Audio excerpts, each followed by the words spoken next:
नमस्कार। कैसे हैं आप लोग? आज हम कविता करने जा रहे हैं। कर चले हम फिदा।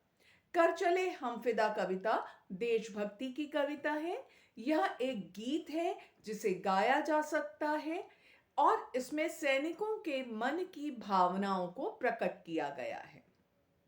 इस गीत के गीतकार हैं कैफी आजमी, जो उर्दू कविताओं में, उर्दू शेरो शायरी में जो इंटरेस्टेड हैं, जो रुचि रखते हैं, उनके लिए एक नाम कोई अनजाना नहीं है। साथ ही में जो लोग बॉलीवुड से जुड़े हुए हैं, उनके लिए भी ये एक प्रसिद्ध और मशहूर नाम है। इन्होंने अनेक गीत फिल्मों के लिए भी रचे। इस कविता को, इस गीत को समझने से पहले जरूरी हो जाता है कि इस गीत की पृष्ठभूमि को समझा जाए। पृष्ठभूमि यानी किस लिए इस गीत की रचना हुई थी, इस गीत का कोई इतिहास था या नहीं। यह गीत हकीकत फिल्म के लिए रचा गया था। अब आप कहेंगे इसमें कौन सी विशेष बात है? विशेष बात यह है कि 1962 में भारत और चीन के बीच में एक युद्ध हुआ था और शहीदों के उस बलिदान, उस त्याग और समर्पण के कारण हम लोगों की सीमाएं सुरक्षित रही, हम लोग आजाद रहे, स्वतंत्र रहे। हमने दुश्मन को एक सबक भी सिखाया था। उसी पे आधारित अनेक फिल्म बनी। उन्हीं में से एक फिल्म थी 1962 के युद्ध पर आधारित फिल्म हकीकत। अब आप कहेंगे कि ये फिल्म की रचना क्यों की गई थी?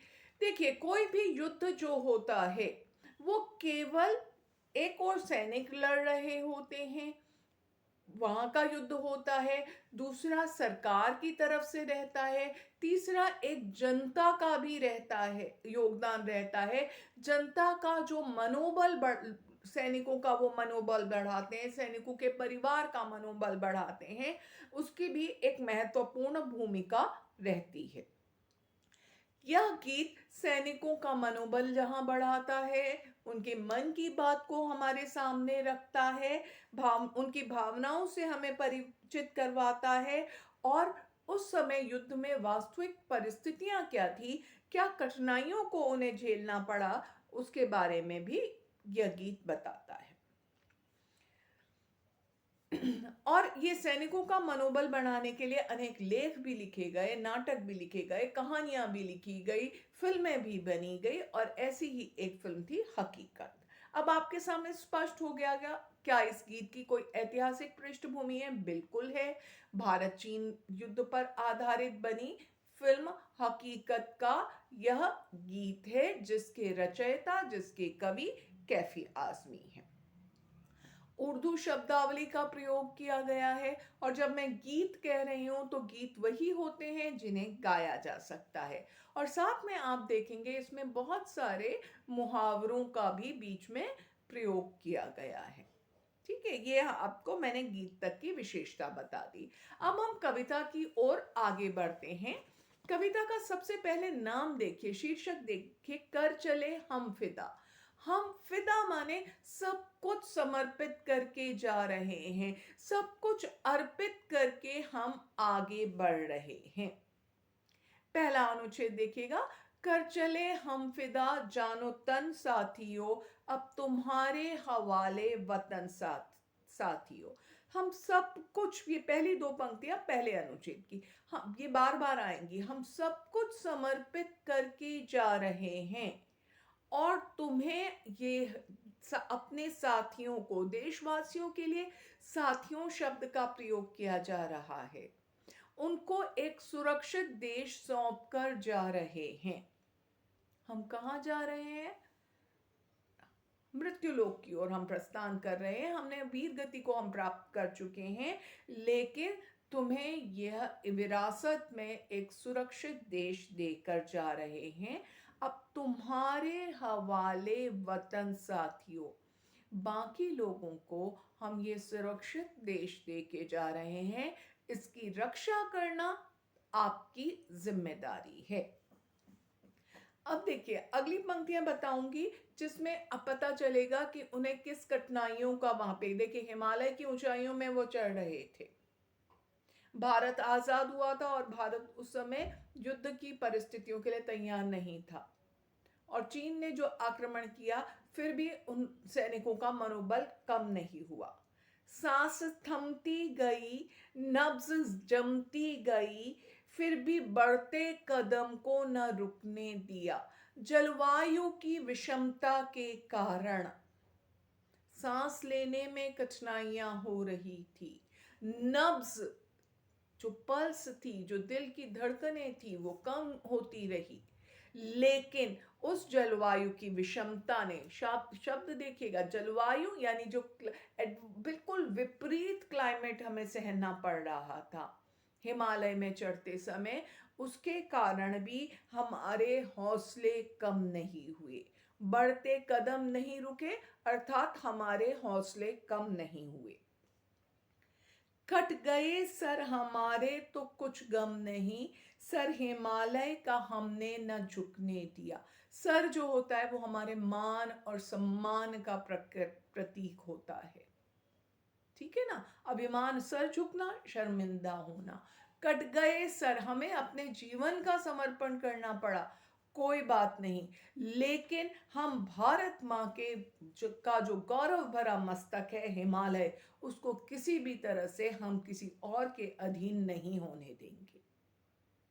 कट गए सर हमारे तो कुछ गम नहीं, हमें जीवन का बलिदान देना पड़ रहा है, हमें इस बात का दुख नहीं है, लेकिन भारत माता का मस्तक हमेशा अभिमान से खड़ा रहेगा। अब वो कौन है? मस्तक किसे माना है? हिमालय को माना है, ठीक है। अब यहाँ हिमालय का मानवीयकरण किया गया। मानवीयकरण, उसकी मनुष्य के साथ तुलना की है, भारत माँ की मनुष्य के साथ तुलना की है, उसको, उसके मस्तक किसे माना है? हिमालय को। मरते मरते रहा बाकपन साथियों, अब तुम्हारे हवाले वतन साथियों। मरते मरते भी कोई उदासी नहीं थी, एक नवीनता थी, एक उमंग था, एक उत्साह था। उस उत्साह को हमने कभी भी कम नहीं होने दिया। जो जोश हमारे अंदर बना हुआ था, देखिए जब कोई सैनिक घर से निकलता है, सबको अपनी आजादी प्यारी है, सबको अपना जीवन बहुत ज्यादा प्यारा है, लेकिन जब कोई व्यक्ति देश के लिए काम करता है, कोई सैनिक देश के लिए निकलता है, उसे मालूम है कि उसे किन कठिनाइयों का सामना करना पड़ेगा। उसे कई बार मालूम होता है कि मृत्यु निश्चित है, लेकिन उत्साह कम नहीं होता, उमंग कम नहीं होती। वो अपनी पीठ दिखाकर सैनिक कभी भी वापस नहीं मुड़ता है, वो आगे ही बढ़ता जाता है।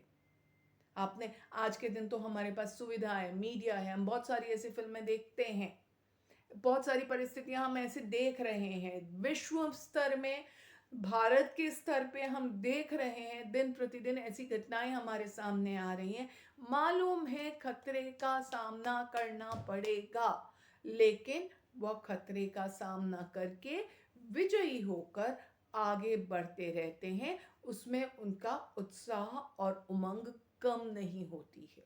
अब देखिए, जैसे वो सुरंग में, अभी हम आजकल का उदाहरण लें, भारत का ही उदाहरण लें, वो सुरंग में फंसे हुए जितने भी मजदूर थे, उनको निकालने के लिए हम सैनिक भी जुड़े हुए थे, विदेशी चीज़ें भी जुड़ी हुई थी, और सबसे खतरनाक काम कौन कर रहे थे? रैट माइनर्स, जो मजदूर गए थे, उनके लिए सबसे खतरे भरा था, लेकिन उन्होंने कभी भी अपना मुंह नहीं मोड़ा। उन्होंने कहा कि नहीं, हम उसी नवीनता, उसी उत्साह, उसी उमंग के साथ काम करेंगे और इन्हें सुरक्षित लाएंगे। और वैसा ही चुनौती, ये मैंने उदाहरण दिया आज की परिस्थिति से, और ऐसी परिस्थिति थी कि हाँ, हमारे पास साधनों की कमी है, लेकिन भारत माता के मस्तक को हम झुकने नहीं देंगे।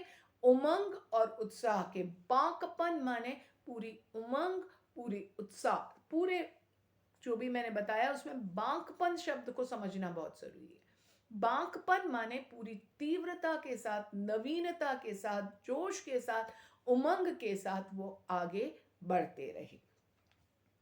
जिंदा रहने के मौसम बहुत हैं, मगर जान देने की रुत रोज आती नहीं। जीवन को जीने के अनेक मौके मिल जाएंगे, लेकिन देश के लिए अपने आप को समर्पित करने का जो ये रुत है, ये सुअवसर मिला है, वो बार बार नहीं आता है। मौसम क्या होता है, आता है बदल जाता है। ऋतु जो होती है लंबे समय तक रहती है। तो जान देने की रुत रोज आती नहीं, ये जो बड़ा अवसर हमें मिला है वो हम अपने हाथ से नहीं जाने दे सकते, उसको हम नहीं गंवा सकते। अपना सर्वस्व समर्पण करके भी हम देश को सुरक्षित रहेंगे। और अगर ऐसा नहीं करेंगे तो क्या होगा?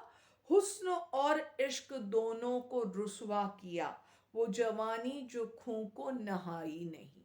हुस्न को, सुंदरता, इश्क, प्रेम, इन दोनों को भी हम अपमानित करते हैं। देखिए यहाँ पे प्रेम माने वही लव, जो इसको आप समझते हैं वही वाले लव की बात की गई है।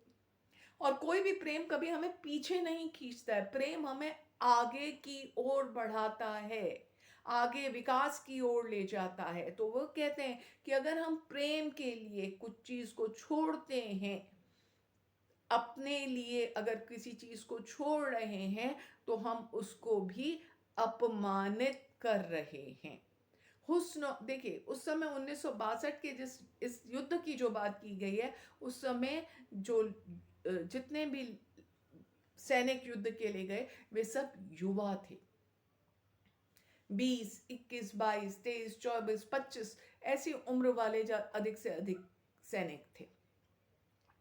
इन सैनिकों के अंदर की भावनाएं अलग ढंग की भावनाएं थी, कोमल भावनाएं थी। किसी की पत्नियां अभी अभी शादी हुई थी, किसी की प्रेमिका थी, किसी की सगाई हुई थी, इस तरह वाले सैनिक थे। इसलिए इस कविता में बात की है, हुस्न और इश्क दोनों को रुसवा किया। उस प्रेम को भी अगर हम देश की सुरक्षा नहीं कर रहे, तो हम उस प्रेम को अपमानित कर रहे हैं। उस लक्ष्य को हम पूरा नहीं कर रहे, तो हम अपने प्रेम को, अपने प्यार को भी रुसवा कर रहे हैं। क्योंकि रुसवा माने नाराज कर रहे हैं, क्योंकि प्यार हमेशा आगे की ओर बढ़ाता है, पीछे नहीं खींचता है। ठीक है। वो जवानी जो खून से नहाई नहीं, खून माने खून है, जिसमें त्याग नहीं है, बलिदान नहीं है, जिस जवानी का कोई लक्ष्य नहीं है, वो अपने प्रेम को भी निराश कर रहा है। आज धरती बनी है दुल्हन साथियों, अब तुम्हारे हवाले वतन साथियों। आज धरती को उन्होंने किस रूप में देखा है? दुल्हन के रूप में देखा है। अब ये प्रश्न यहाँ पे बहुत महत्वपूर्ण है कि धरती की तुलना हमने माँ से सुनी हुई है, धरती जन्मभूमि सुना हुआ है। इस कविता में ये एक ऐसा गीत है जिसमें धरती की तुलना दुल्हन से की है। ठीक है। अब इसके बहुत सारे अलग अलग मत हैं कि दुल्हन से क्यों की गई है। एक, सारे युवक थे, एक कारण। दूसरा कारण, दुल्हन के कपड़े कैसे होते हैं? लाल। हिंदू धर्म के, भारत में अधिकतर दुल्हन के क्या होता है, जोड़ा जो होता है वो लाल रंग का होता है। अब लाल रंग का जोड़ा, ऐसे ही आज धरती कैसी हुई थी? सैनिकों के रक्त से लाल हो गई थी। तीसरा कारण क्या होता है? दुल्हन के साथ जब दूल्हा जुड़ता है तो वह उसकी सुरक्षा का वचन देता है, अपना सर्वस्व समर्पण करके भी उसका कमिटमेंट होता है कि मैं तुम्हें सुरक्षित रखूंगा। और आज इन सैनिकों ने धरती को ये एक कमिटमेंट, एक समर्पण अपना दे दिया था कि वे हर हाल में धरती को सुरक्षित करेंगे, धरती को बचा कर रखेंगे, भारत की सीमाओं को सुरक्षित करेंगे। ठीक है। दुल्हन क्यों कहा गया है? जैसे एक दूल्हा अपनी दुल्हन की रक्षा का वचन देता है, समर्पण कि सब कुछ समर्पित करके भी उसकी रक्षा करेगा, वैसे ही युवकों ने, सैनिकों ने यह वचन लिया था कि वे धरती को सुरक्षित रखेंगे।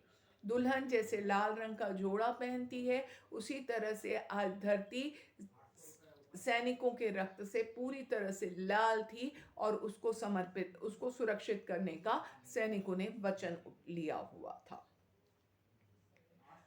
राह कर कुर्बानियों की न वीरान हो, तुम सजाते रहना नए काफिले। कुर्बानियों का जो ये रास्ता हमने अपनाया है, ये कभी भी सूना ना पड़े, वीरान ना हो। एक सैनिक मान लिया कुर्बान हो गया है, तो और लोग सेना में भर्ती होने के लिए, देश की सुरक्षा के लिए काम करते रहे। ये काफिला, ये कैरावान जो है, वो कभी भी अधूरा ना रहे, कभी भी खाली ना हो। हमेशा एक के बाद एक के बाद लोग देश की सुरक्षा के लिए आते रहना। फतह का जश्न, इस जश्न के बाद जिंदगी मौत से मिल रही है गले।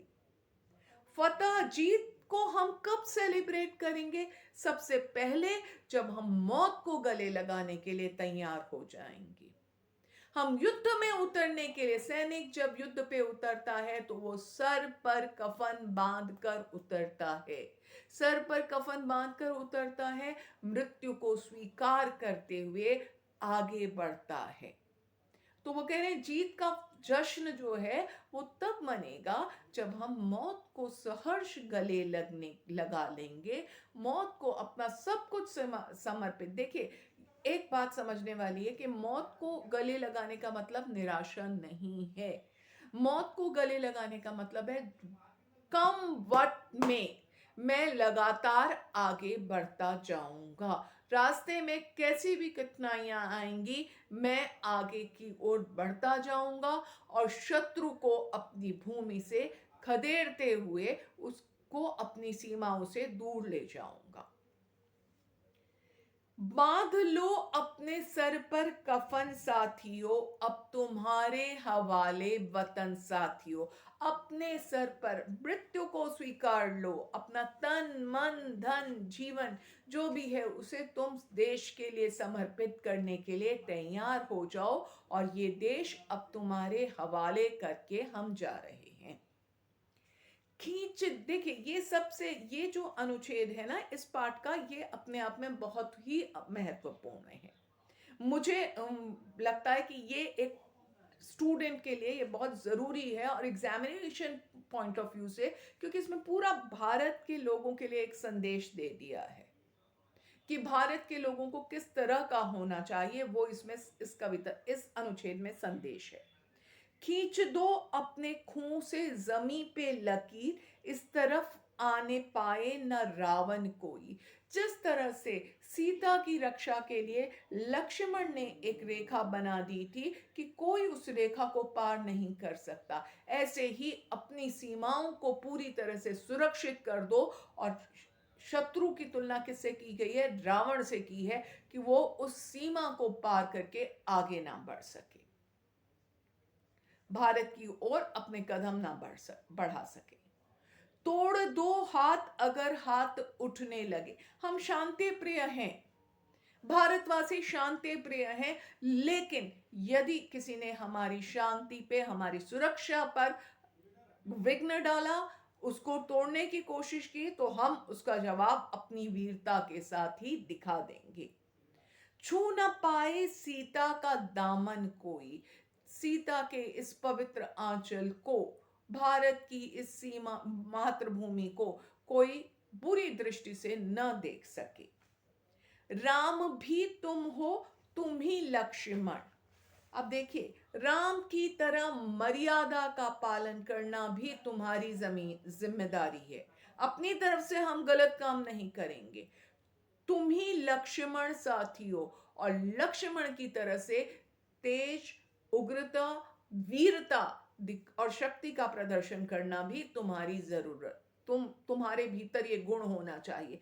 जब तक हमारी शांति पर, सुरक्षा पर कोई अतिक्रमण नहीं करेगा, कोई नुकसान नहीं पहुंचाएगा, हम कुछ नहीं करेंगे। लेकिन अगर हमारी मातृभूमि के लिए, हमारी सुरक्षा के लिए कुछ भी खतरा होगा, तो हम अपनी शक्तियों का प्रदर्शन अवश्य करेंगे।